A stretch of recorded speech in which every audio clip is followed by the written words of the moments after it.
praying about it every day, and I believe somebody not going to rest until they come forward. Welcome to SR Mysteries, where we dive into true crime stories to bring awareness and shed light on unsolved cases. Today, we are uncovering the mysterious case of Mrs. Sofia Denmark.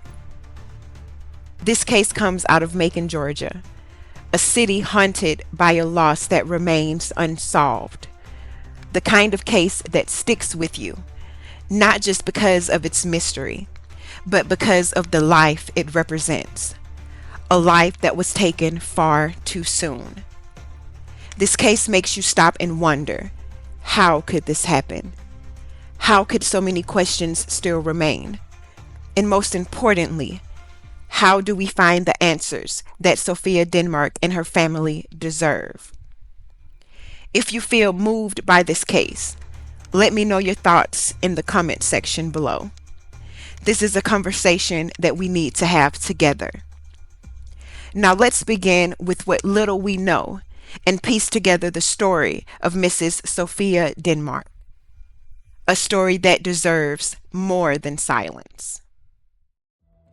Sofia Denmark was born July 7th of 1982 in Macon, Georgia. As a baby, Sofia was described as the baby that everyone wanted. As a child, Sofia lived on Hillcrest Avenue in Macon, Georgia, where she attended elementary and middle school. As a teenager, she completed 2 years at Central High School in Macon, and then her and her family moved to Warner Robins, Georgia. Sofia also enrolled in the Job Corps training program, and from there, she would leave Warner Robins and move to Atlanta, and then back to her hometown in Macon, Georgia, to live with family and friends. To give some insight, Warner Robins is a 15-minute drive from Macon, and Atlanta is an hour drive from Macon. So Sofia was never too far away from her family and friends.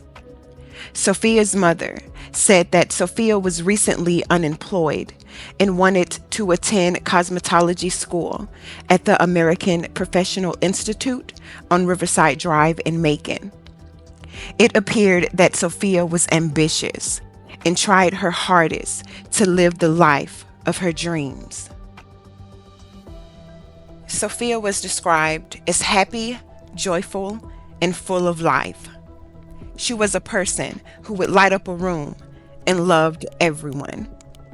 During my research of this case, I'm amazed by the love and connections that Sofia had with so many people from all different walks of life. Even friends from her childhood would recall memories of her from as early as daycare. That's the kind of impact she had on other people. While in Macon, Sofia's grandmother, Mrs. Austin, would ask her to move in with her. But Sofia declined the offer because she had obtained a place. And this place would be her first time living on her own. Sofia's family says they were happy for her. And this was her first apartment, and everyone was excited when she moved in. Nearly 2 months after living on her own, Sofia's mother, Mrs. Angela Young, received a call that would change her world from that day forward. Cousins came by my job to get me to come and identify the body. Sofia lived in a home behind a boarding house on Walnut Street in Macon, Georgia. On February the 21st of 2009, a friend went to visit Sofia at her apartment in the Pleasant Hill area of Macon. But Sofia was not there. This friend saw a man walking into Sofia's room as she was leaving, but didn't think too much about it. Sofia's home was directly behind a boarding house where the residents shared common spaces, so I would think the residents would be familiar with each other and possibly form a friendship. The man she saw entering Sofia's home was Mr. Gregory Allen, age 51 at the time, who lived at the boarding house for about 3 years. About 30 to 40 minutes after the friend's visit, an unnamed male found Sofia face down on the floor in her room and contacted the Macon Police Department. Police arrived on the scene and immediately started investigating. When the body was found, there was no sign of foul play, so the police couldn't determine a cause of death at the scene. Police had to wait for the autopsy. The autopsy was completed days later and confirmed that Sofia was unalived by strangulation. Somebody strangled her and caused soft tissue damage to her throat. Sofia's mother said that her cousin picked her up from work to identify her daughter's body. Sofia's mother recalls seeing her daughter with bruising on her face and on her hands. It appeared that she had been trying to protect herself from this assault. Police collected DNA from under Sofia's fingernails, but there was no match in the system at that time. During the investigation, no one reported seeing or hearing anything out of the ordinary that day. Macon PD went on to review the statements of the witnesses who did speak up, and they located Mr. Gregory Allen. Remember him? Sofia's friend saw him walk into her room, and about 40 minutes later, her body was located. Macon PD questioned Mr. Allen, and during his interrogation, he confessed to the unaliving of Sofia. Mr. Allen said he strangled Sofia and pushed her. The push caused Sofia to fall and hit her head. He says after Sofia hit her head, he moved her body back to her room, where she was later found. Mr. Gregory Allen was charged with the unaliving of Sofia and was jailed for nearly 2 years awaiting trial.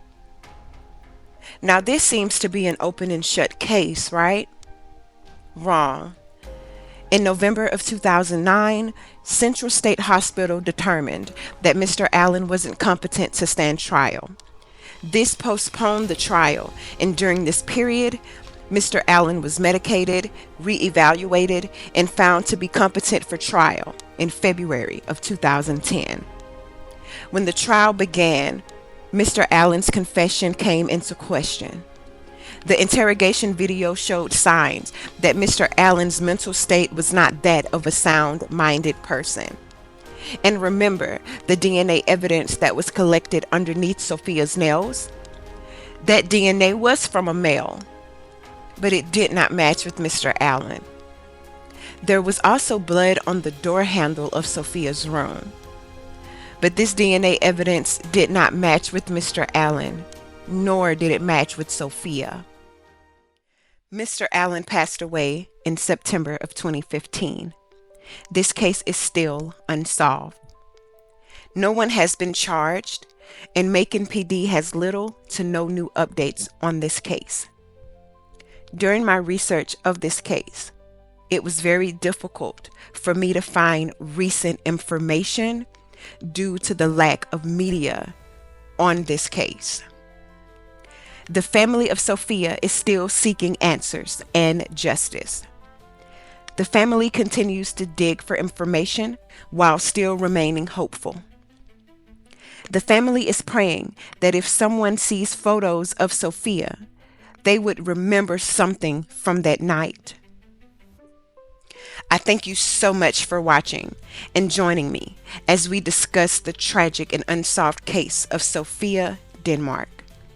Sofia's story is heartbreaking, and her family deserves answers, justice, and peace. If you have any information that could help investigators bring resolution to this case, please contact the Bibb County Sheriff's Office at 478-751-7500 or Crime Stoppers at 1-877-68-CRIME. Remember, even the smallest detail can make a difference. Let's keep Sofia's memory alive by sharing her story and spreading awareness. Together, we can bring light to the truth and hopefully justice for Sofia and her loved ones. I thank you so much for your time, Mystery Squad. And remember to love your neighbors as yourself. And if you see something, say something. Until next time.